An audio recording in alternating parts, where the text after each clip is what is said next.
alrededor, bueno, primero del paso de la educación familiar a la educación institucional, luego a la educación masificada, la educación en el plano de los estados nacionales y la educación como hoy en día se presenta. Va a ser muy, muy breve este recuento porque no es el centro de la plática, pero me interesaba que ustedes lo pudieran conocer para después dialogar también acerca de eso. Bueno, perdónenme, estoy con algunas diapositivas que se me mezclan. Ustedes saben que uno reutiliza las diapositivas y hay unas que no elimina. Bueno, quiero partir de este tema de la formación artesanal, porque ustedes saben que la formación artesanal fue la primera que tuvimos, bueno, en la larga historia de la educación, donde el aprendiz formaba parte de un ensamblaje donde el otro actor principal pues era el maestro experto, ¿no? Y así era como se iban formando las personas en los inicios de la educación, que más bien estaba centrada en una educación donde las familias le daban a los jóvenes, a los maestros aprendices, y ellos, los maestros, les iban poco a poco dando los secretos del oficio. Y no solamente eso, sino integrándolos al gremio. Les mostraban el camino para acceder eh, a estos oficios, pero de manera integral, desde los primeros pasos hasta ya ser unos maestros reconocidos, hasta saber cobrar, comprar materiales, etcétera, ¿no? Había un nexo muy claro entre la teoría y la práctica, y este era aprender haciendo. Era una formación de una especie como de tutor que le guiaba no solamente en los aspectos técnicos, pero sino también formativos, le formaba el carácter, el lenguaje, etcétera, ¿no? Y era un acompañamiento, como dice ahí, de principio a fin. Voy a hacer muchas referencias a libros que estuve leyendo para esta plática. Espero que en algunos de ustedes los conozcan, y si no, bueno, pues que ahí vayan en su búsqueda. Este primero, que se llama Nostalgia del Maestro Artesano, que es en realidad donde obtuve este título, es de Antonio Santoni. Es un libro maravilloso que editó Editorial Porrúa y la UNAM hace un tiempo, pero se los recomiendo mucho. A mí me ha marcado mucho este libro de Antonio Santoni. Sí, él habla de cómo estas ideas acerca de la formación artesanal ahora se intentan recuperar en la escuela contemporánea. Ya lo platicaré un poquito más adelante. Bueno, a esta primera idea se le suma después la idea de la escuela ligada a la educación religiosa, que ustedes saben que fue también una lucha por una conquista cultural, ¿no? Y ahí la escuela entonces ya nace, no solamente es el aprendiz y el maestro, sino hay un lugar a donde acudir, y la escuela nace como tecnología, ¿no? Como una tecnología para la formación de conciencias, y se empieza entonces a sistematizar a partir de estos elementos clave que son la organización del tiempo y del espacio. Son los referentes clave de la vida escolar, así como hay en otras profesiones. Se tienen algunos, digamos, sistemas de análisis y comprensión de la realidad. Por ejemplo, los abogados, que tienen también el tiempo y el espacio como un elemento clave. Por ejemplo, cuando tienen que explicar algún delito y se dice, lo aprendí mucho de mi amigo abogado que decía, es que necesitamos cuadrar el delito. ¿Qué significa cuadrar el delito? Pues cuadrarlo en tiempo y espacio, porque si a ti te identifican como que tú estabas en el tiempo específico y en el lugar específico, te cuadran el delito. Bueno, en la educación un poco semejante así, como en otras profesiones, en otras disciplinas, también el tiempo y el espacio cubre un elemento central de análisis y de trabajo cotidiano.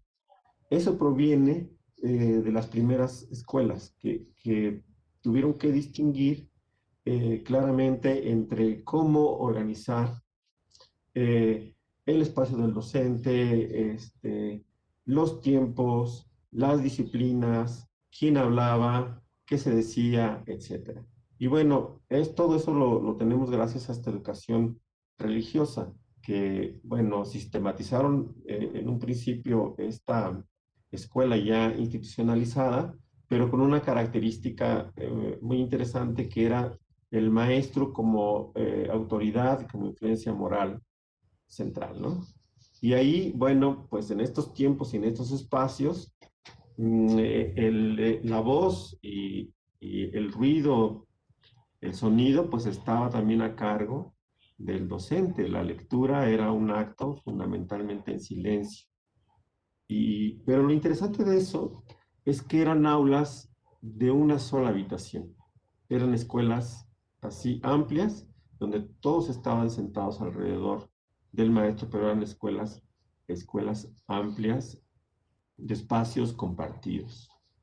Esa misma herencia después eh, se ligó a otros procesos históricos, por ejemplo, el de la Revolución Industrial, el nacimiento del Estado-Nación y la masificación de la educación.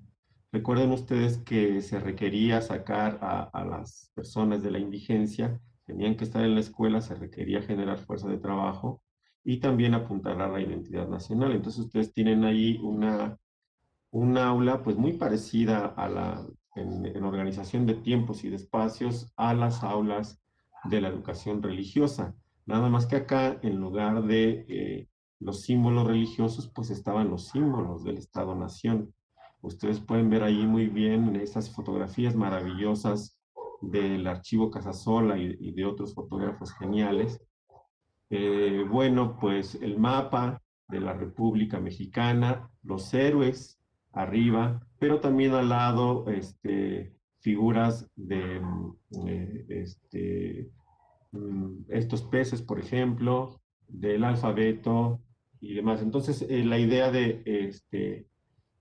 pero y el maestro al centro, ¿no? Y los niños y niñas alrededor. Pero es la misma idea de aula compartida, de aula amplia, mm, que la educación religiosa, pero que en otros símbolos. Y estas aulas de una sola habitación, bueno, pues en todo el mundo así son. Esta última de sala de clases, esta foto la tomé en el Museo de la Educación que se llama Gabriela Mistral en Chile, pero es una escuela, la reconstruyeron esa aula de los inicios del siglo pasado en Chile, pero pues es una aula que tiene allí, miren que dice, el aula, la letra con sangre entra, y era esta idea de la rigidez, de la disciplina, de un alumno que tenía que pasar al frente siempre, vigilado por el maestro. El aula de arriba es de Estados Unidos también, donde recuerdan ustedes la idea de las Mises, ¿no? Que proviene de estas primeras aulas, donde una integrante de una familia era la que daba clases a los alumnos de la comunidad. Todos iban a la misma aula y ahí se concentraban en estas aulas integradas. Mm, Les recomiendo este libro muy bello que se llama Arquitectura Escolar hace 90 años. Bueno, que es de ya hace 10 años, pero ahora lo he visto recién en las librerías. Ojalá que la sepa haga uno ahora para los 100 años que cumplirá en este año, por cierto. Entonces, pero es maravilloso este libro porque habla de cómo se fueron construyendo, edificando estas escuelas. Muchos de mis libros que quería mostrarles los tengo en la oficina, por desgracia, pero este, les recomiendo mucho que busquen estos libros. Y bueno, en ese tiempo también recordarán ustedes que las normales rurales, esta es la normal rural de Tiripetío, la primera rural de Latinoamérica, en Michoacán. Pues las normales rurales se construyeron eh, con una idea muy interesante, que parte de la idea de integrarse a las comunidades, ¿no? Para pues llevar la justicia de la revolución hacia la población que había estado olvidada, la población indígena y rural. Y algo muy interesante de la construcción de estas escuelas es que albergaban talleres, granjas, dormitorios. Allí eran escuelas donde los alumnos se quedan a dormir aún en la mayoría de ellos, creo que excepto en la normal de Hidalgo, del Meche, que parece ser que ya no es una, una normal donde se quedan a dormir. En todas las demás son escuelas donde allí viven los alumnos, viven los maestros y están integrados a la comunidad, ¿no? Producen alimentos, compran alimentos de la comunidad, etcétera. Pero todo esto viene de una idea de escuela integrada, ¿no? De formación artesanal, como había mencionado al principio. Después hubo un interesante movimiento de las escuelas urbanas. Ustedes, no sé si conozcan la Benemérita Normal de la Ciudad de México, que pues es una escuela con una arquitectura impresionante, igual a la normal de Jardines de Niños, que está por Barranca del Muerto. Si no las conozcan, les recomiendo que las conozcan. Tienen una arquitectura bellísima. La de Jardines de Niños tiene albercas, auditorios, una escuela muy bella arquitectónicamente, con adelantos para su tiempo, ¿no? Y no solamente eso, sino también incorporaron innovaciones en términos de arquitectura, arte y de diseño. Belleza tenemos en nuestras escuelas mexicanas. Esta es la normal de profesores de Coahuila. También es, yo creo que de las escuelas más bellas del país. Si no la conocen, la recomiendo que la puedan visitar en algún momento. Eh, en la Ciudad de México, por ejemplo, hay escuelas con murales. Si ustedes afuera del Metro Valderas pueden visitar una escuela bellísima, no recuerdo ahora cómo se llama, enorme y muy bella. Otra escuela que está en Marina Nacional, que es la escuela que se llama Estado de Hidalgo, que es una escuela que construyó Porfirio Díaz. En cada estado se construyó una escuela que tiene un nombre de una entidad. Estado de Hidalgo le corresponde a la Ciudad de México, pero no es una escuela enorme donde tiene 1000 alumnos, más o menos. Tiene gimnasio, tiene alberca, auditorios, patios enormes, comedores. Todo eso se construyó en esta época las primeras décadas del siglo XX y bueno, tiene riqueza extraordinaria. Este es un mural que se descubrió de manera reciente en una escuela del Metro Ermita, por allí por el Metro Ermita, que muchas escuelas en su rehabilitación y reconstrucción se fueron pues también olvidando del patrimonio cultural que ahí se había construido en un principio, que ahí albergaba, por ejemplo, todos estos murales y los tapiaron. Entonces, bueno, se han ido redescubriendo. Hay un libro muy bonito que se llama Los murales en las escuelas de la Ciudad de México. Es un libro que editó la SEP. Ahora no lo encuentro, yo creo que lo tengo en mi oficina, se los quería mostrar, pero habla de todo eso, hace una recopilación de los murales existentes en nuestras escuelas. Entonces, ven cómo este, fue construyéndose esta idea de las instalaciones, de los espacios escolares. Un movimiento muy interesante entre la década de los 30 y los 50 fue la construcción de las ciudades universitarias en América Latina. Este libro también está maravilloso.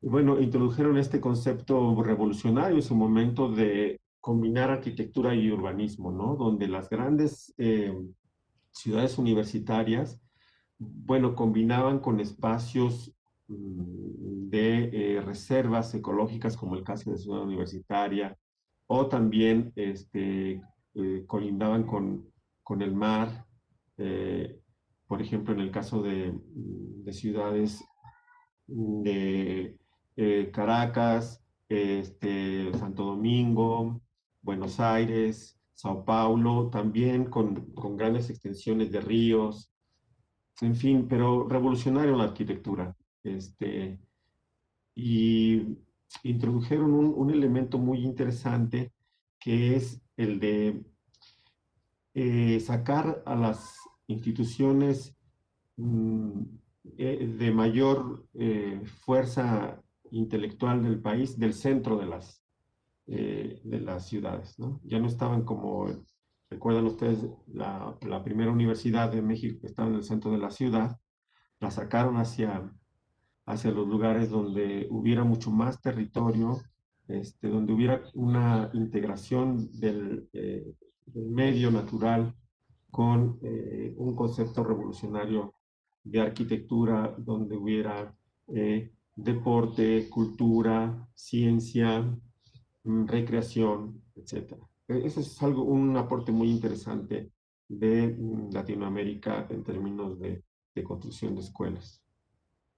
En 1948, que ustedes saben que fue el año de la Declaración Universal de los Derechos Humanos, bueno, y del establecimiento de la educación como un derecho humano fundamental, pues se inició en el periodo de la posguerra, con un periodo intensivo de construcción de escuelas a lo largo del mundo.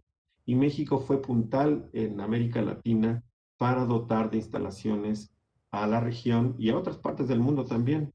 Recuerden ustedes que estas aulas prefabricadas que quizá algunos de ustedes ocuparon en su educación básica, yo sí tuve una aula prefabricada en mi primaria, fue una innovación de arquitectos mexicanos que después se exportó a otras partes del mundo y es reconocida la labor de arquitectos como Pedro Ramírez Vázquez y otros en la construcción de escuelas rurales a lo largo del planeta. Es una escuela de Tabasco, de las que se empezaron a construir por allí de los años 60, eh, este, cuando en México se crearon institutos a partir también de la labor de la UNESCO para generar estas construcciones escolares a lo largo de México y de la región. Pero llegó el 1985 y fue un momento que cimbró a todo el sistema educativo nacional, pues esa arquitectura de la que tanto nos enorgullecíamos, esas escuelas construidas por todos lados, bueno, pues ocurrió que algunas de ellas se derrumbaron, como el caso del CONALEP en la Ciudad de México, y entonces nos dimos cuenta que no era suficiente con lo que teníamos, con la belleza, con, con la innovación escolar, sino que había un tema que no se había considerado del todo, que era los sistemas de construcción este, en seguridad, ¿no? Los que tuvieran que resistir los embates de los desastres naturales y socionaturales que vivimos y que vivimos cada vez con mayor intensidad, sobre todo en la región de América Latina. Para acabar este rapidísimo recuento que yo creo que me llevaría aquí unas 3 horas hablando de todo lo que he visto en libros y en los recorridos que he hecho por las escuelas acerca de cómo se construyen eh, eh, las instalaciones escolares. Bueno, he de decir que estas innovaciones que hoy vemos bueno, tan deslumbrantes, en realidad están tratando de recuperar esto que Santoni llama la nostalgia del maestro artesano, de la formación artesanal y del aula integrada. Hoy las escuelas más, digamos, innovadoras son aquellas escuelas que están integrando talleres, laboratorios maker, ¿no? Donde los chicos construyen, donde tienen herramientas, donde tienen, como estas aulas integradas, donde tienen a su disposición libros, pero también computadoras, etcétera, pueden trabajar proyectos de servicios a la comunidad, trabajo entre pares, en general, ¿no? En fin, todo eso yo le llamo, son innovaciones, pero basadas en una nostalgia de la formación artesanal y del aula integrada de los primeros años. Es decir, la pedagogía mm, está tratando de recuperar aquellos elementos y también la construcción y la rehabilitación de escuelas está tratando de recuperar esos elementos que son muy valiosos para la formación de las personas. Por ejemplo, no sé si conozcan a un arquitecto que se llama Juan Carlos Baumgarten, un arquitecto que fue nombrado hace unos 3 años como el arquitecto más innovador del mundo, un arquitecto joven, muy interesante, pero fue nombrado así porque construyó la escuela más innovadora del 2017. Esa escuela, pues es el Colegio Hebreo, no me recuerdo ahora cómo se llama, pero está acá por Coajimalpa. ¿Y qué tiene de innovador? Bueno, pues que integró los espacios, recuperó toda la idea de aprender construyendo, todos los talleres maker, integró también las tecnologías digitales y estos espacios de convivencia, de reflexión, de trabajo colectivo, pero también de trabajo individual, etcétera. Y bueno, yo cuando vi eso dije, qué espacios maravillosos, pero eso proviene de una tradición. No es que todo se haya inventado desde ahora, sino de una tradición de la formación artesanal y de las aulas integradas. Muy bien, ahora, a esta historia que puede parecer muy, muy bonita y como muy plana también, pues la verdad es que hay que ponerle otras historias sobre la escuela y el hábitat escolar en México. Porque a paralelo, como siempre ocurre, paralelo a las historias, siempre hay otras, a las historias que encontramos en los libros, que encontramos por parte de quienes las cuentan, pues siempre hay otras historias que son soterradas, otras historias que no se ven y que vale la pena rescatar y nombrar, ¿no? Y esto tiene que ver con las historias de la desigualdad que ha traído la escuela moderna y también la construcción de escuelas tales como las conocemos. Uno de estos elementos es que la escuela moderna ha excluido la diversidad cultural, social y lingüística. La UNESCO hace cada año un informe que se llama de seguimiento a la educación en el mundo, el informe GEM, que es por sus siglas en inglés, que ustedes lo podrán encontrar en la página de la UNESCO. Cada año es temático y el del año pasado coincidió con la pandemia, pero abordó el tema de la exclusión y de las diversas formas de exclusión que existen en la escuela alrededor del mundo. Muy interesante el informe. Hay uno mundial, hay otro para América Latina, hay otro para la juventud y otro de género. Pero básicamente lo que dice es que eh, hay retos muy grandes para los docentes y las escuelas, ¿no?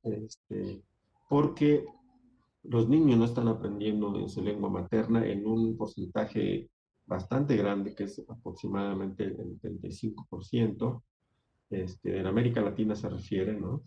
Este, y también hay exclusiones fuertes en temas de género, porque hay mujeres que no pueden concluir con el bachillerato, algunas ni siquiera la secundaria. Tampoco hay lugar para los refugiados inmigrantes y los niños con discapacidad tienen dificultades grandes para asistir a la escuela, no solamente para asistir, porque creo que aquí vale la pena enlazarlo con el tema de la inclusión y la equidad y la igualdad, que tiene que ver no solamente con que haya el mismo número de mujeres y de hombres en las escuelas, que eso más o menos en México lo tenemos de manera equitativa, sino que existan las mismas oportunidades de logro este, y de permanencia y de participación, porque eh, eso en los estudios que hemos hecho lo hemos visto reflejado, que pueden estar igual número de niñas y niños, pero no las mismas posibilidades de ocupar, por ejemplo, los patios escolares, los lugares de deporte, están ocupados por el fútbol, ¿no? Están ocupados por los niños que se apropian los patios escolares o los laboratorios u otros espacios de las escuelas. Entonces, no solamente se trata esas exclusiones por número, sino también por lengua, por género, por situación migratoria, por capacidades, etc. Entonces tenemos una deuda muy grande en la escuela moderna porque ha sido una escuela tradicionalmente excluyente. Eso hay que decirlo claro, ¿no? Entonces hay innovaciones muy interesantes en términos de construcción de espacios, pero que llegan a unos pocos. Entonces la calidad en este sentido no puede ser vista solo en términos de ranking. Por cierto que la UNESCO no maneja rankings, a ver, maneja, pues no sé, Banco Mundial, OCDE, pero la UNESCO no maneja rankings porque no estamos en la idea de que la calidad se mide por la gente que llega al top de ciertos estándares, se mide más bien en función de la inclusión y la equidad. Estos dos elementos, la inclusión y la equidad, son la base de una educación de calidad y no al revés. Muy bien. Bueno, ustedes saben, bueno, en este tema de la desigualdad creo que es un elemento que vale la pena analizarlo muy bien, porque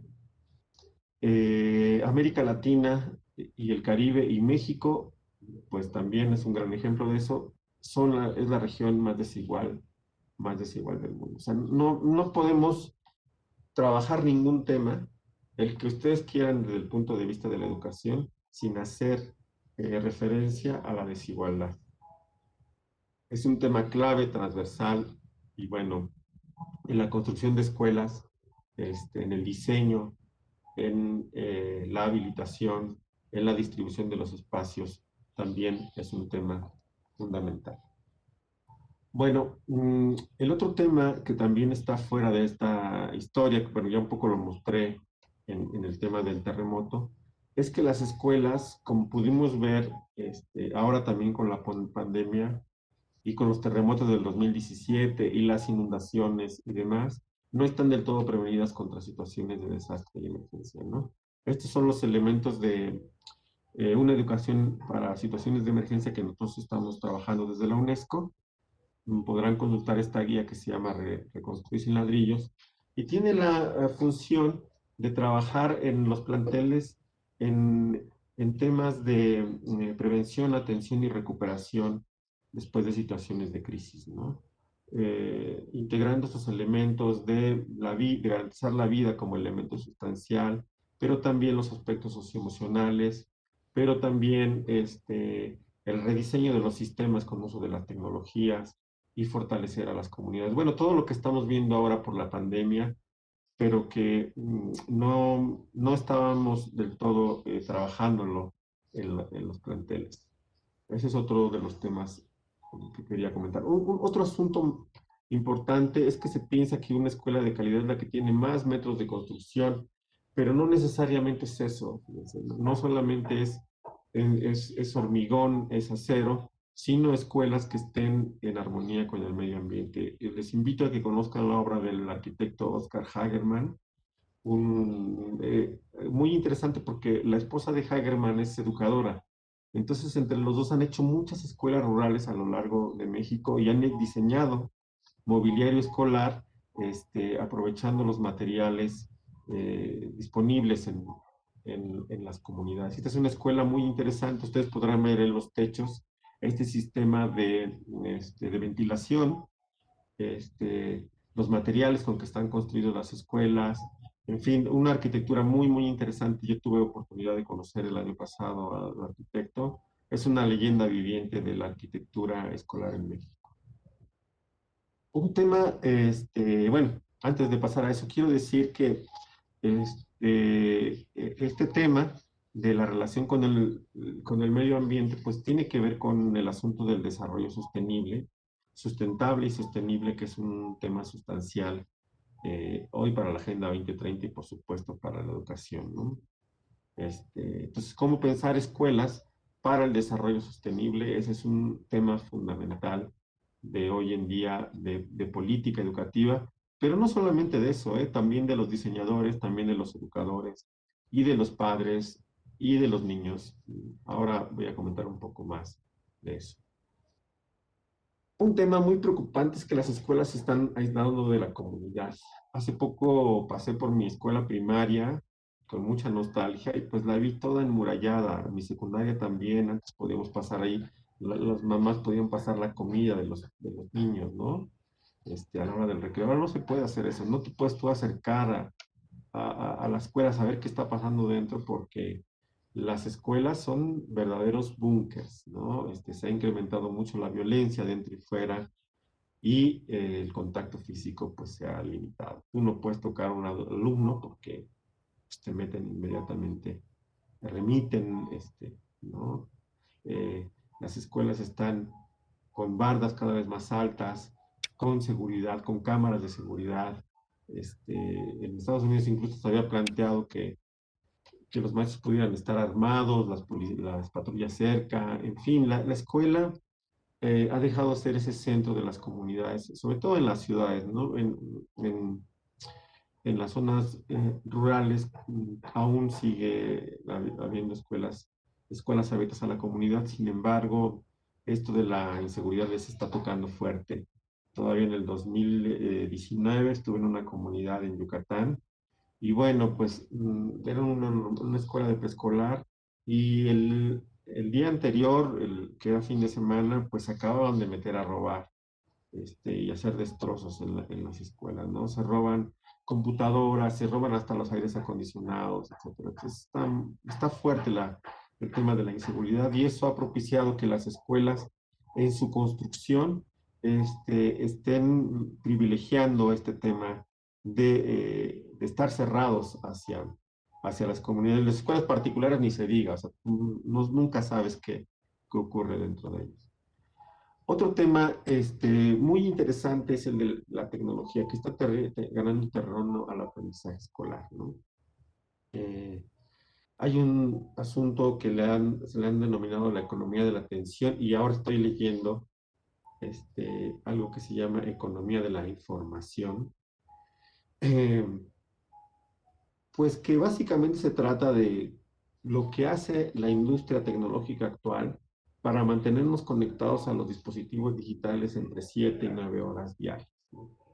Consumiendo información, este, mm, consumiendo, además de información, también entretenimiento, eh, y ausentándonos, por ejemplo, de otro tipo de convivencia y aprendizaje que pudiera generarse desde espacios de intercambio, que no necesariamente son medidas por la tecnología, pero bueno, ahí hay un libro muy interesante que de estos conceptos me los saqué de ahí, de economía de la atención, que se llama El enemigo conoce el sistema, de una periodista española, no recuerdo ahora su nombre, pero se llama así, El enemigo conoce el sistema y este,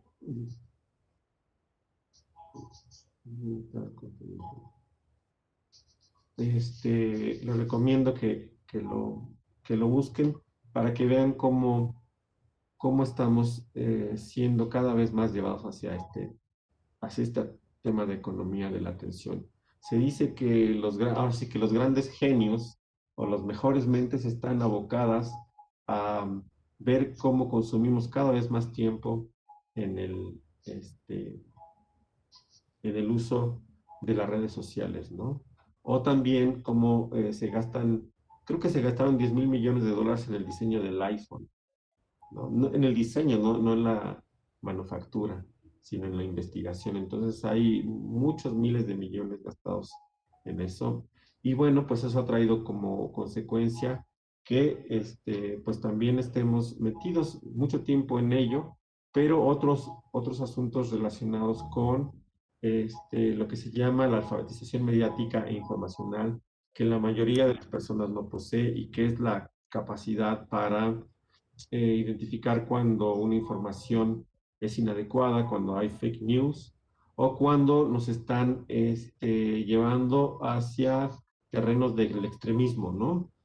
Para infundir odios, por ejemplo, ahora todo lo que se ha dicho feminazis y todas esas cosas bueno, sorprendente cómo gente incluso progresista de izquierda ha estado ofendiendo a los movimientos feministas. Me sorprendió muchísimo ayer todo lo que estuvieron haciendo, porque no tenemos esta alfabetización mediática e informacional para distinguir cuando una información es falsa, cuando te manipula, etc. Ese es un tema de preocupación central. Perdí el control de esto, no sé por qué.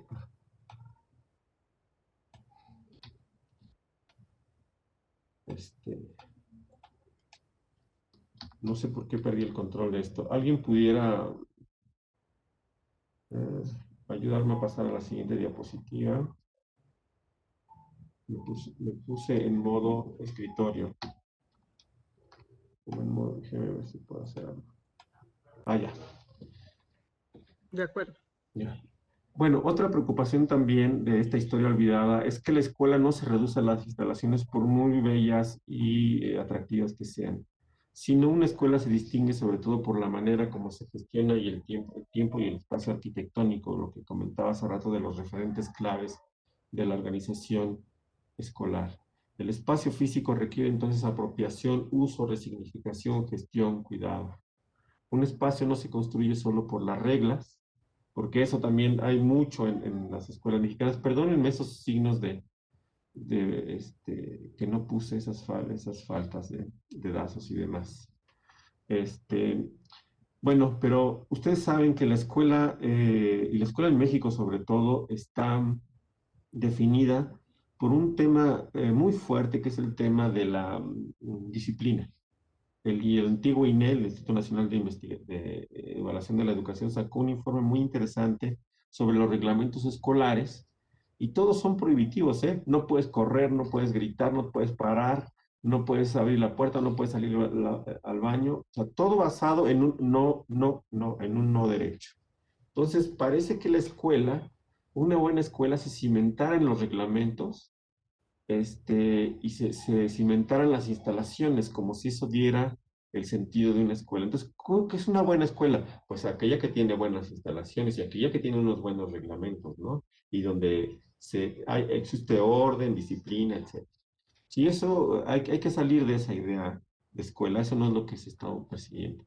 Bueno, eh, los últimos minutos me los voy a tomar para hablar de, entonces, ¿qué pretendemos con la construcción del nuevo hábitat escolar en el marco de la Agenda 2030? Ustedes saben que la Agenda 2030 plantea estos 17 Objetivos de Desarrollo Sostenible que buscan garantizar también derechos fundamentales. El 4 se refiere a la educación. Muy importante identificar que esta agenda, miren cómo se llama, transformar nuestro mundo, la Agenda 2030 para el Desarrollo Sostenible, tiene una agenda transformativa y por lo mismo también la educación tiene una orientación transformativa. Ahora voy a hablar de eso, pero no hay que perderlo de vista porque el desarrollo sostenible solo se puede lograr mediante una educación transformativa. ¿Cómo entendemos ese derecho a la educación en ese sentido? Pues que la educación irradia hacia los otros objetivos, hacia los otros derechos, y por eso se le considera un derecho habilitante o multiplicador, porque tú cuando tienes una educación inclusiva, equitativa, de calidad, puedes acceder a otros derechos como la salud, la igualdad de género, el trabajo decente, etcétera. Por eso es que es prioritaria frente a otros derechos. Cuando se construyó la Agenda 2030 y se hizo una encuesta mundial con cerca de 500,000 expertos, se les preguntó que cuál podría ser el derecho más importante o prioritario. Y la mayoría dijo que la educación. El segundo dijo que la salud. Quizá ahora tendríamos que revalorar eso porque ahora pues ante todo es la salud o la vida, pero la educación es muy importante, es un derecho prioritario, ¿no? Tienen un enfoque universal desde niño hasta adulto, ahí aún en el hecho de muerte, ahí aún en el hospital, los niños piden seguir aprendiendo, ¿no? Todos tenemos ese derecho. Y también es un derecho que no está dado, aunque esté en las leyes, sino requiere luchar, participar y, como dice la Agenda 2030, transformar nuestro mundo. Ese es el enfoque fundamental y es un enfoque basado en dos elementos que es educación para el desarrollo sostenible y ciudadanía mundial, que es SM y EDS, pero tiene este enfoque transformativo. Ese es lo que nosotros trabajamos desde la UNESCO. Estas son las metas. Muy interesante porque en la meta 4.7 habla de esto, ¿no? De esta educación transformativa, integrando elementos teóricos y prácticos para el desarrollo sostenible, para estilos de vida sostenibles, los derechos humanos, la igualdad de género, etcétera, etcétera, con un condicionante que es la meta 4A, que es construir y adecuar instalaciones educativas que respondan a las necesidades de todos. Es decir, tenemos la meta más conceptual de todas, que es esta de educación para la ciudadanía, el desarrollo sostenible y la transformación, pero apoyada en la construcción de instalaciones educativas que trabajen en ese sentido. Y aquí viene la noción de hábitat, porque la noción de hábitat, que la extraje de Carlos Alberto Benavides, un arquitecto colombiano, que por cierto en Colombia he trabajado mucho sobre este tema, habla sobre entonces superar los límites de la arquitectura. No solamente es el espacio físico, como acabo de mencionar, ¿no? Requiere construir sentido, requiere integrar tecnología, requiere participación, requiere transformación y apropiación de los tiempos y de los espacios. Y, y entonces esta noción de hábitat es la que nosotros estamos trabajando por integrarla en la construcción de nuevas escuelas. Un elemento importante es en esta nueva noción de hábitat integrar pedagogía, diseño, cultura y participación ciudadana. Este esquema es de Rosanne Bosch, una de las arquitectas y diseñadoras más importantes del mundo, que ha diseñado las escuelas Vitro y otras escuelas muy famosas en el planeta, pero ella plantea eso, que sin integrar estos elementos de participación, organización, cultura, diseño, etcétera, no es posible avanzar.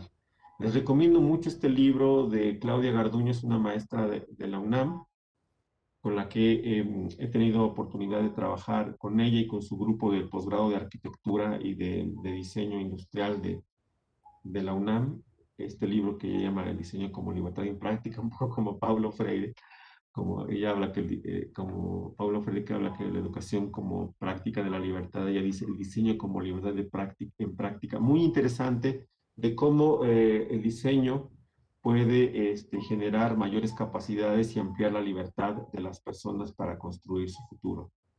Se los recomiendo muchísimo. Propone una metodología también de trabajo muy interesante en la cual yo me he involucrado en un taller que se llama el Taller o Laboratorio del Hábitat Escolar que hicimos en el 2000, a principios del año 2000 en Yucatán. Por eso visité estas escuelas. Y bueno, se los recomiendo mucho. Pero esta idea es fundamental. Integrar todos estos elementos, pero también a diversas disciplinas. Ahí necesitamos la visión de los urbanistas, necesitamos la visión de antropólogos, de lingüistas, de pedagogos, de psicólogos, de diseñadores, etc.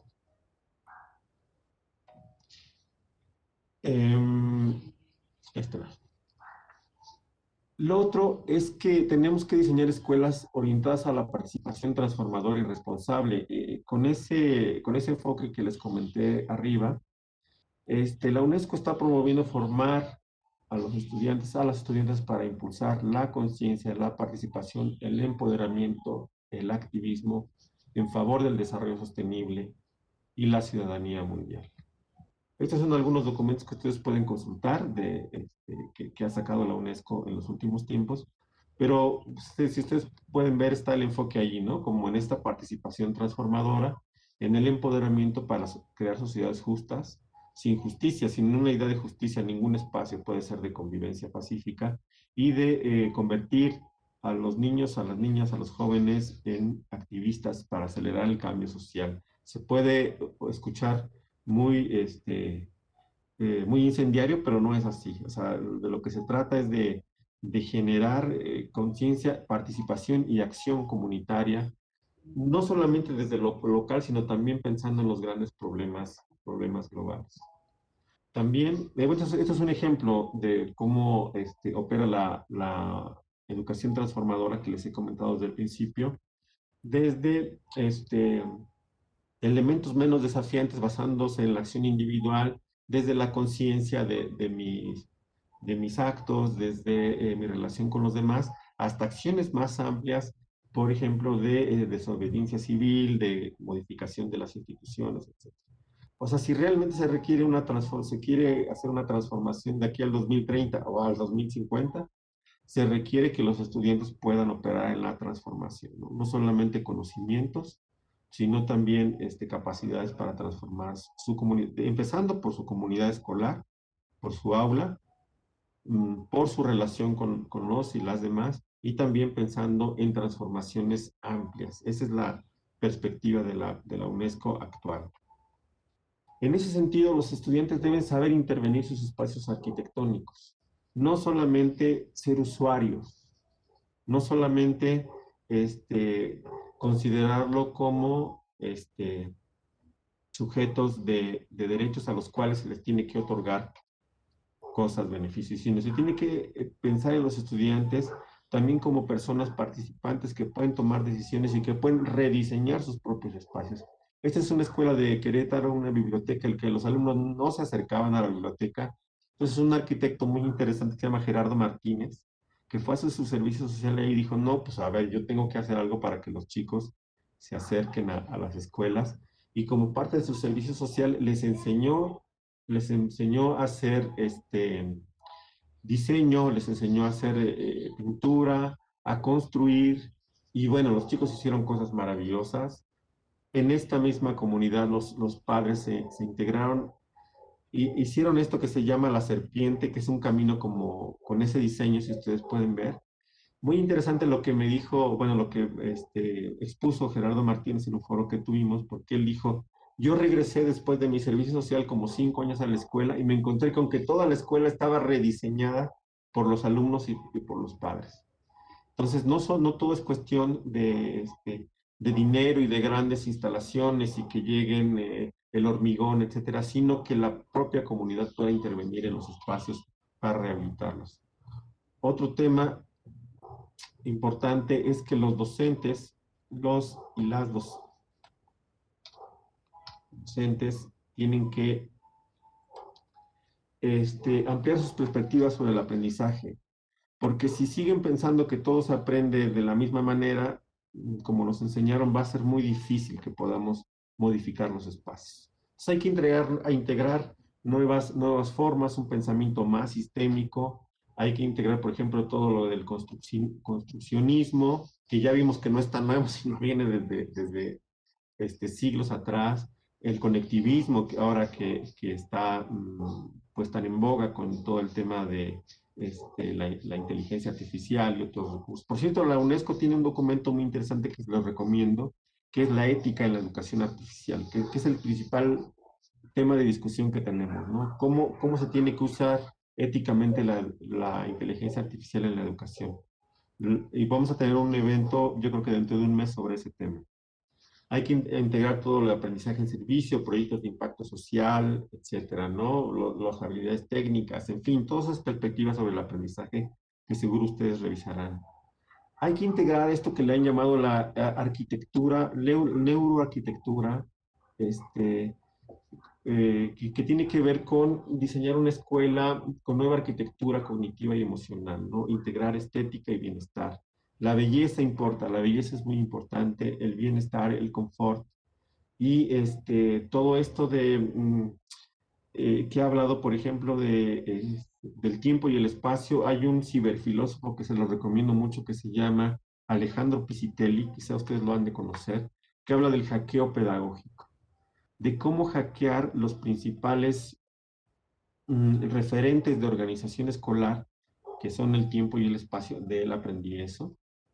Y él decía, si tú modificas el espacio, puedes modificar la pedagogía. Y hay que hackear, hay que identificar el código de cómo está organizada una institución y hacer esos cambios en los espacios pequeños y grandes del hábitat escolar. Hay que resignificar eso. Entonces se puede empezar incluso desde también de los espacios del hogar destinados para el estudio. Acabamos de sacar un libro muy interesante, no sé si ya esté, espero que ya esté, pero la SEP y la UNESCO hicieron una colección que se llama Ciudadanía y uno de ellos tiene que ver con la familia.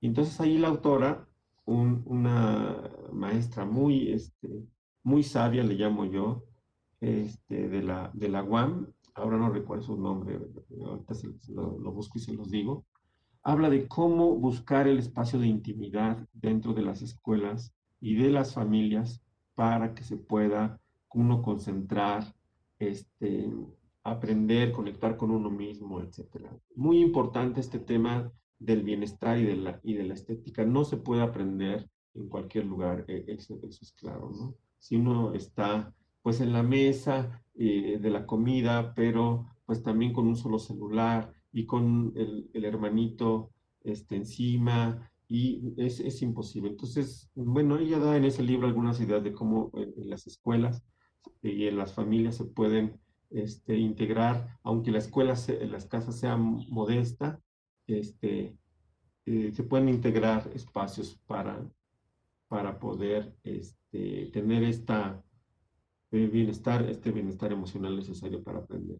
Otro tema interesante es de mezclar materiales impresos y digitales. Hay que aprovechar estos recursos que existen, físicos, pero también los recursos digitales, ¿no? Ahora un buen docente no es aquel que no solo genera sus propios recursos, sino que sabe integrar, resignificar, compartir, etcétera. Esto que ha llamado el mashup educativo, el remix y todo eso, ¿no? Pero hay interesantes propuestas de maestros que han hecho todo este remix. El YouTube es eso, y todas las redes digitales es eso. Uno resignifica, utiliza memes. Yo he hecho algunos talleres con maestros para esto del meme, de cómo utilizar el meme para trabajar en el aula y bueno, pues tenemos que hacer uso pensando en esta mezcla más que en la exclusión. Y bueno, algo muy interesante es esto de pensar el hábitat escolar en el sentido de que no solamente el aprendizaje es lo que importa. Esta idea es muy debatible, pero se las quiero poner a su consideración, porque se ha puesto mucho el acento por ejemplo, en la ley, en el artículo tercero del sexenio pasado, se hablaba de que la educación de calidad era el máximo logro de aprendizaje.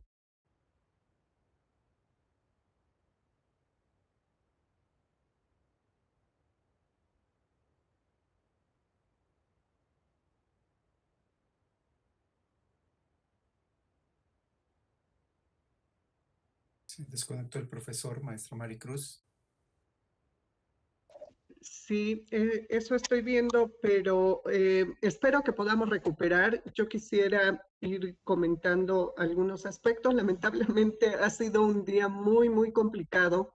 Eh, Tuvimos problemas incluso en el canal de YouTube. Según la información que me pasa, no fue una situación del instituto, hubo una caída de servidores de YouTube, de tal manera que por eso solicitamos que quienes estaban conectados, sobre todo los estudiantes y docentes del posgrado, se pudieran pasar a este canal. Así es que, reitero, ha sido un día complicado con las Gracias a la comunidad. conexiones, definitivamente, pero que ustedes sepan cuál fue el contexto justamente por lo que tuvimos que pasar para acá. Maestro, adelante, sigue el uso de la palabra. Ay, perdón, perdón. Ya voy a terminar, ¿eh? Pero bueno, entonces, escuelas donde no solamente el aprendizaje en sentido estricto de habilidades, de conocimientos, de competencias, sean el centro, sino también la educación, la relación intersubjetiva, la creación de comunidad, la convivencia, etcétera. El otro tema es también la formación, o sea, desarrollar capacidades en las personas para autoformarse, para moldearse a sí mismo, para trabajar en colectivo. Porque si un maestro no tiene oportunidad de trabajar con sus colegas, la escuela no funciona. Para reunirse, para dialogar, para tener espacios de intercambio, de crecimiento profesional y autoformarse no funciona. Y por último, para transformarse, ¿no? La vida escolar tendría que pensar de manera ambiciosa en aprendizaje, educación, formación y transformación, que puede ser lo más difícil, como veía vemos en el esquema de hace rato, pero es necesario construir alternativas hacia el cambio social, hacia el desarrollo sostenible, hacia la justicia, etc. Es muy, muy amplio el tema, pero pensamos que el hábitat escolar no se puede solamente centrar ahora en cuánto se aprende, si aprenden más los chicos, si le ponemos tecnología, etc. Sí son importantes, pero todos son importantes. Maestros, padres de familia, comunidad, etc. Y así tiene que ser pensado en el sentido del hábitat escolar. Y por último, diría que un hábitat escolar requiere construir conocimiento especializado y formar expertos en hábitat escolar. No tenemos muchos expertos en este tema. O sea, tenemos pues expertos diseñadores, pedagogos, etc. Pero alguien que se haya dedicado a decir, bueno, a ver cómo hemos construido las escuelas hoy. Yo fíjense que visité una escuela normal. Entonces, en las entrevistas que hacía a unas alumnas de la normal de Loreto en Baja California, les preguntaba, bueno, ¿ustedes qué les enseñan en la escuela normal en el plano de uso del espacio físico o el trabajo por ejemplo, con la iluminación, con el color, con esto del movimiento? No, pues no, eso no lo vemos y no se ve. O sea, en las escuelas normales se ven planes de estudio, metodologías, pero una relación con el espacio arquitectónico y la intervención que se puede tener en eso, no se ve. Es más, muchos maestros creativos son maestros creativos en su aula, pero cómo gestionar los espacios y los tiempos educativos, eso no se está discutiendo. Y no se está trabajando con los arquitectos, con los diseñadores, ¿no? Con los neurocientíficos, con los tecnólogos. Entonces se requieren profesionales en ese sentido. Se requiere ir al lugar, se requiere, esta es una escuela de la Huasteca Potosina. Ahí fuimos, bueno, pues les regalan computadoras, pero nada más. ¿Quiénes son los que generan esas capacidades para que la comunidad los utilice, para que se integren el espacio arquitectónico a la comunidad? Ahí y no se genera eso. Entonces, necesitamos mucho trabajo al respecto. La verdad, a mí este tema me apasiona en la UNESCO. Por desgracia no he podido dedicarme más a él porque tenemos un chorro de proyectos encima, pero mi ilusión es que podamos, un poco vía la UNAM, pero a lo mejor otra institución de educación superior, generar expertos, generar proyectos de investigación, experiencias, estudios, seminarios sobre cómo está impactando la arquitectura, la historia de las escuelas, la vinculación con la comunidad, el cuidado del medio ambiente, el desarrollo sostenible, la formación de la ciudadanía con el uso de los espacios como ahora los conocemos. En fin, pues espero que estas ideas les hayan aportado alguna reflexión. Creo que me tomé un poco más de tiempo de lo que en principio estaba pensado, pero tenía muchas ideas que quería transmitirles. Espero que, bueno, no sé si haya todavía tiempo para preguntas, pero si no, que podamos mantenernos en contacto. Ese es mi correo y con mucho gusto les puedo compartir parte de los estudios que hemos hecho, estos foros que también hicimos en años anteriores, y alguna bibliografía si a ustedes les interesa el tema. Muchas, muchas gracias, maestro Rodríguez. Sin duda es un tema, como usted lo dice, apasionante. Es un tema que nos da para poder seguir investigando. Y hay algo que yo quiero resaltar. Definitivamente, para nuestros estudiantes de posgrado les genera también esta posibilidad de acercar nuevas líneas de investigación. Como ya lo escuchamos, hay mucho que hacer hacia esta construcción de un nuevo hábitat escolar. Yo recuerdo si estoy bien, en el 2018, aquel foro internacional sobre hábitat escolar hablaba justamente de esta conjunción de esfuerzos entre la propia UNESCO, la SEP y algunas otras instituciones mexicanas, en donde se analizaba justamente cuáles eran estas necesidades de infraestructura fundamentalmente, que ahora con lo que nos aporta no necesariamente solo o llanamente infraestructura cuando hablamos de hábitat escolar, pero se analizaba justamente para poder ver la forma en cómo se iba a favorecer el aprendizaje, cómo se podría hacer de lado todas aquellas situaciones que pudieran generar o estar en una desventaja justamente para el aprendizaje, hacia dónde se deberían de enfocar los esfuerzos de construcción, de rehabilitación, de adecuación y lógicamente de mejora de estos espacios educativos. Sin duda, como bien lo comentaba maestro, a razón de la pandemia, pues esto cambia. Esto definitivamente nos pone delante de nosotros nuevas perspectivas, nos pone nuevas condiciones a analizar, a tomar en consideración y pues nos pone también a trabajar, como decía, en nuevas situaciones que vengan a conformar este hábitat escolar que muchas veces, como ya se dijo, no necesariamente lo tenemos tan presente, ¿no? Nos vamos por aspectos sí de diseño y desarrollo curricular y pensamos que el aprendizaje en torno a todo lo que se en torno al aprendizaje, los programas, es lo que nos va a garantizar. Sin embargo, estética, el bienestar en su exposición, pues nos aporta también elementos en donde al poder ubicar la infraestructura necesaria o dicha ya de otra manera, lo que es el hábitat escolar con todas sus características, sin duda nos coloca también a la vez en esta nueva circunstancia de diseño desde otras perspectivas. Sí hay preguntas, si me permiten, maestro, yo pongo a consideración dos de ellas que me parece que son muy importantes y con las cuales pudiéramos también estar cerrando. Y si nos llegan más, por supuesto que las vamos a hacer llegar. Sí tenemos más, las vamos a hacer llegar, maestro, para que nos permita justamente el poder tener esta comunicación con usted.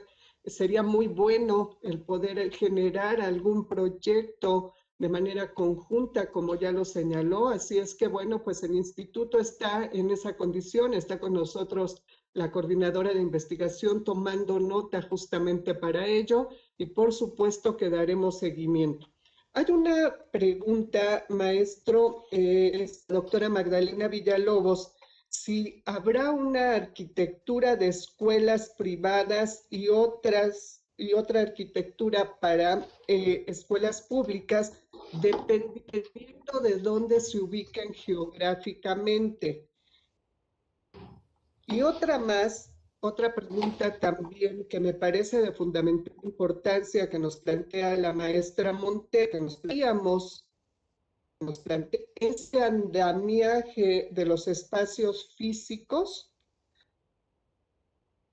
a los no tangibles como los virtuales. El sónico se traslada a un mundo,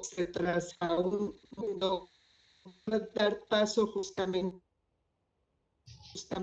al cierre de esta tan importante participación. Adelante, maestro. Sí, sí, efectivamente, el tema de las escuelas particulares y escuelas públicas, pues sí, sí es un tema de mucha discusión. Las escuelas particulares pues han hecho importantes aportes a la arquitectura, a la construcción de escuelas, aunque también desde mi punto de vista mm, han hecho una cosa que, un teórico que se llama Lefebvre, no sé cómo se pronuncia en francés, pero es de la construcción del espacio. Se lo recomiendo mucho. Ayer lo estaba leyendo, y hace una muy interesante reflexión que él dice, quién sabe si se escucha, bueno, él lo que dice es que la, la construcción, en general la arquitectura, se ha gentrificado por un lado, ¿no? En general, o sea, se ha apropiado de espacios que tradicionalmente pues eran espacios periféricos, pero ahora se ha apropiado, pero se ha apropiado de una manera que ha renunciado a la calle. Él dice eso en el sentido de que se ha evitado el contacto con lo cotidiano, con la comunidad.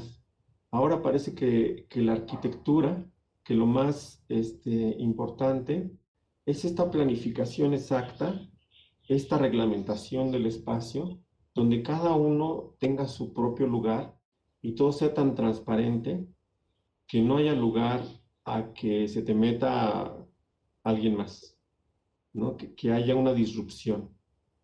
Y eso ha generado, pues, esta gentrificación, que ahí donde había bulla, donde había desorden, etcétera, pues no. Ahora tenemos instalaciones muy bonitas, calles bien organizadas, etcétera.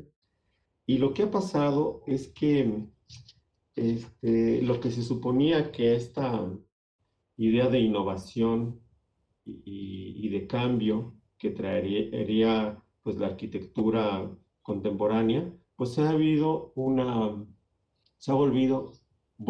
perdón, se ha vuelto una arquitectura homogénea, ¿sí?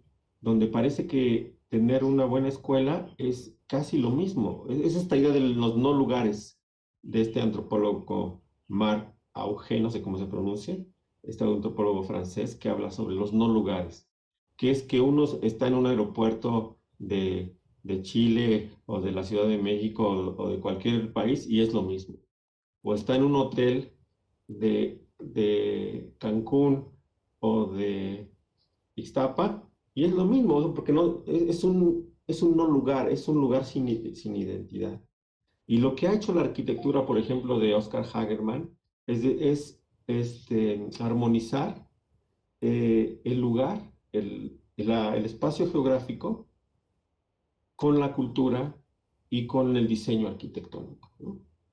Y eso creo que es muy importante porque, bueno, pasa en los centros comerciales, por ejemplo, todos son iguales, pero pasa en las construcciones de las escuelas particulares, que todas son muy semejantes. Y algunas son así, bueno, pues, ostentosas, por ejemplo, el TEC de Monterrey de la Ciudad de México, pero ya vimos que no todos cumplen, por ejemplo, se cayó el TEC de Monterrey.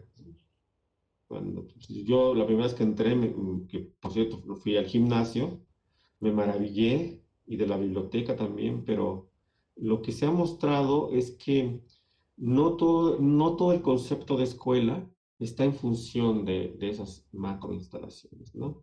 Sino de la relación que permite en términos pedagógicos, de cómo puedes flexibilizar los espacios para el aprendizaje, cómo puedes conectar a las personas, cómo puedes tener centros diversos de conocimiento, cómo puedes reutilizar e intervenir en el espacio arquitectónico, cómo puedes hacerlo más equitativo. Por ejemplo, hay una arquitecta española que enseña a los niños a apropiarse del espacio arquitectónico, ¿no?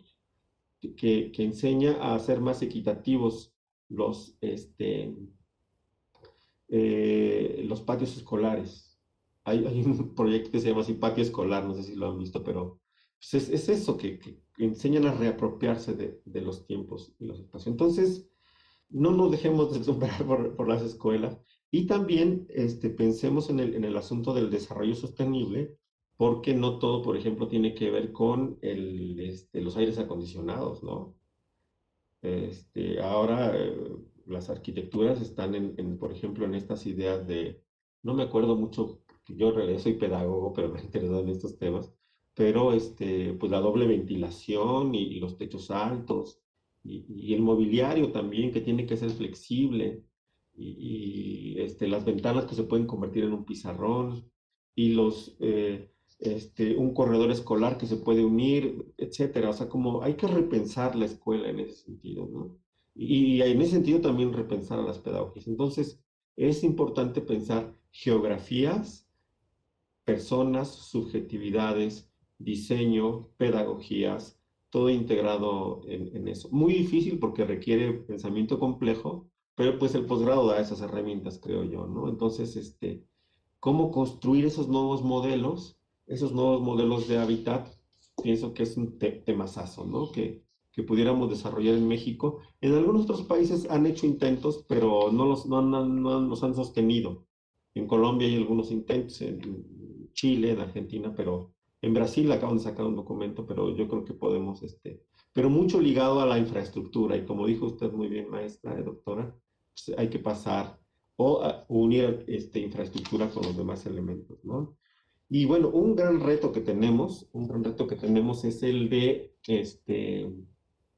la tecnología, porque la tecnología, como bueno, dice Pisitelli, les tengo una mala noticia, nos ha rebasado, nos ha rebasado. Esa es la verdad.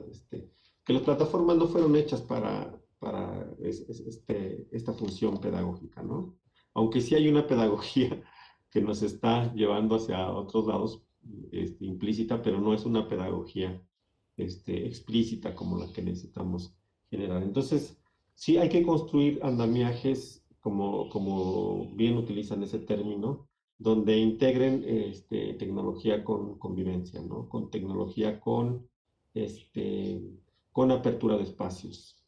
O sea, la tecnología pues, tiene que ampliar mm, las capacidades de tiempo y espacio, así lo voy a poner, ¿no? O sea, te tiene que dar un tiempo extra de estudio, un tiempo extra de convivencia, un tiempo extra de reflexión, pero también espacios amplios de discusión, de conocimiento a nivel local, global, etc. Entonces, si lo planteamos en esas dos coordenadas básicas de lo pedagógico, pudiéramos avanzar hacia ello.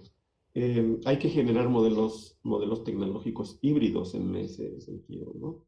Y ahora, desde la UNESCO estamos impulsando mucho el tema de el aprendizaje móvil, porque ya esta idea de las aulas de medios o las computadoras, ya es una idea que ha sido rebasada en muchas partes del mundo. Yo participé en la CEP, estuve en el proyecto de Mi Compu MX cuando se repartían las tabletas y todo eso, ¿no? Entonces, pues hay muchos intentos de avanzar hacia allá, pero sí es necesario pensar, bueno, pues en estos ejes que comenté y en un asunto que es fundamental, que es el de la justicia, o sea, de la justicia, de la inclusión y la equidad, ¿no? De la igualdad de oportunidades. Porque por muy interesante que sea la plataforma, por muy innovadora, si no hay inclusión, igualdad en el acceso, en el uso, en el aprovechamiento, no se va a poder, ¿no? Necesitamos tener una red nacional de Internet. Hay países, Argentina está pensando en construir su propio LMS, ¿no?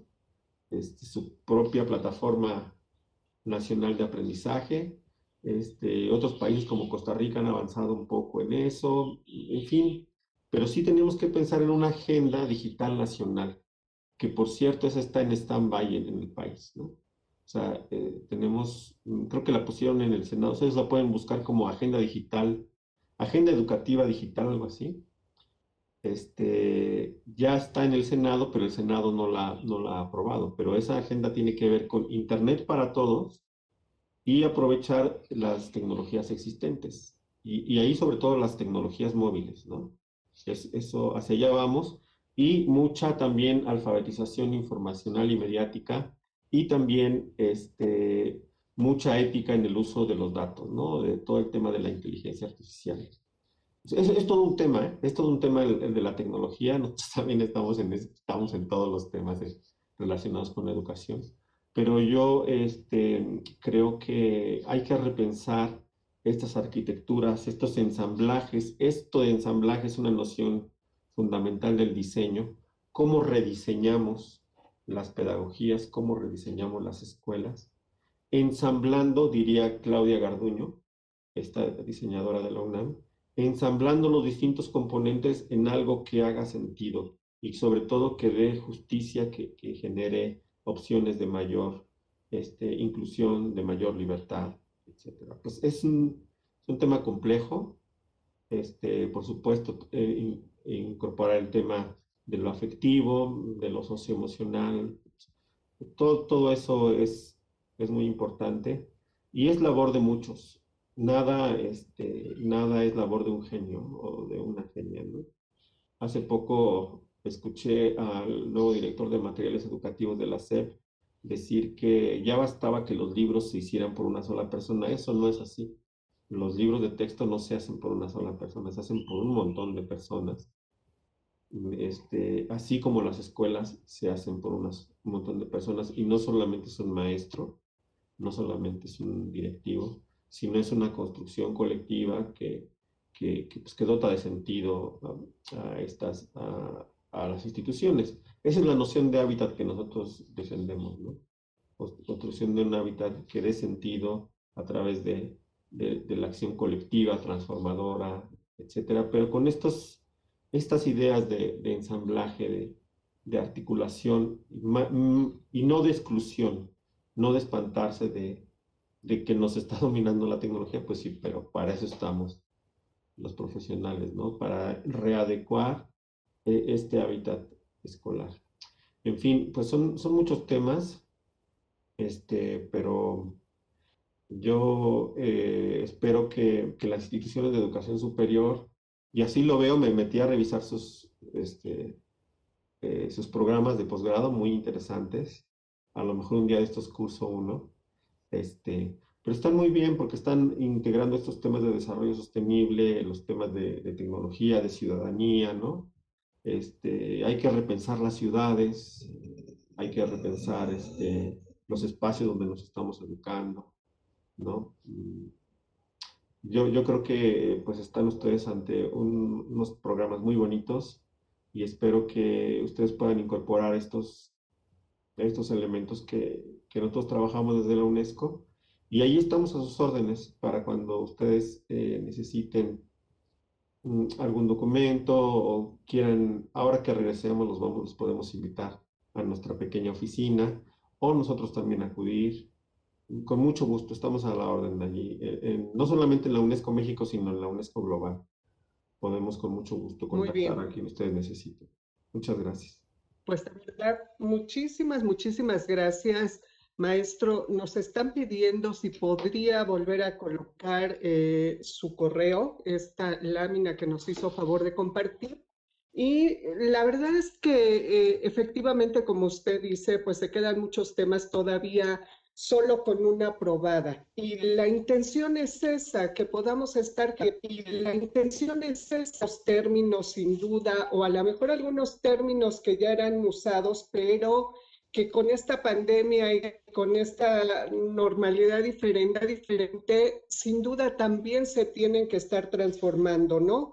Este pasaje que nos dio breve pero muy conciso e interesante sobre esta historia de la educación, en donde ya se hablaba de esta formación de conciencias y ahora se vuelve a retomar, quizá desde otra perspectiva, pero finalmente hacia ello va esta educación que tenemos, como bien lo dice, que repensar. La educación de calidad efectivamente con este matiz tan importante de inclusión, con esta posibilidad de integrar la cultura, la pedagogía, como ya lo señaló el diseño, pero también de fundamental importancia la participación ciudadana. Así es que, maestro Rodríguez, pues nos quedamos con todas estas inquietudes, como decía hace un momento, para nuestros estudiantes de posgrado. Sin duda de aquí pueden salir muchos proyectos de investigación y también, maestro, tenga la seguridad de que como señalaba hace rato y ahora lo reitero de forma institucional, estaremos en contacto porque ha desarrollado aquí temas que nos van a llevar, sí, a nuevas reflexiones y nos van a llevar a temas que, si bien es cierto, es importante cada vez más ir abordando. Así es que, maestro, a nombre del Instituto de Estudios Superiores de la Ciudad de México, Rosario Castellanos, le doy la más amplia, de verdad, de la gratitud, las gracias por haber acompañado a este evento que son las jornadas académicas de inicio de semestre, que como ya usted posiblemente lo escuchó, no solamente es el inicio de los programas de posgrado, sino también de licenciatura. La noticia que nos daba hoy nuestra directora es que finalmente estamos iniciando este periodo escolar con 17,000 y un poquito menos de escolar, con 7,000, un poquito más recién los estudiantes, a todos nuestros estudiantes, a nuestros docentes, a todos los colaboradores, maestro, y tenemos algunas preguntas que quedaron, sí, pendientes, que se las hacemos llegar y que tengan la seguridad a quien las hizo, que les estaremos compartiendo la respuesta. Así es que muchísimas gracias a todos, maestro, nuevamente, sea usted bienvenido al instituto cuantas veces quiera. Adelante, Irving. Muchas gracias. Muchas gracias. Maestro, muchas gracias. Doctora, muchas gracias. Estudiantes, profesores, colaboradores, gracias por acompañarnos en estas jornadas académicas de inicio de semestre. Le deseamos el mayor de los éxitos en esta nueva etapa. Buenas tardes. Otro modo de ser humano y libre, otro modo de ser.